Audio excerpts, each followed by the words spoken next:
Windsor, si vous blâmez Hamilton à Cops, notez Verstappen au Mexique. Ça parle d'Hamilton, je le mets sur F1 Tib. Ok, allez.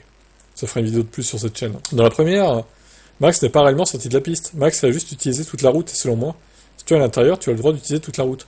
Alors on rappelle, hein, Peter Windsor est fan de Max Verstappen. Hein. Si le gars veut essayer de te dépasser par l'extérieur, qu'il en soit ainsi, mais c'est bien sûr. Ce n'est pas le règlement. Je pense que du point de vue de Max, c'était pas vraiment un bon jugement.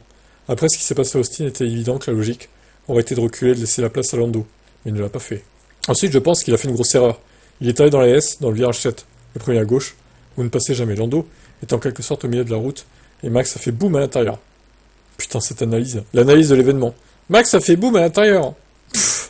3 ans d'âge mental. Pour tous ceux qui pensent que c'était entièrement la faute de Lewis Hamilton en Cops Corner en 2021, prenez note ici.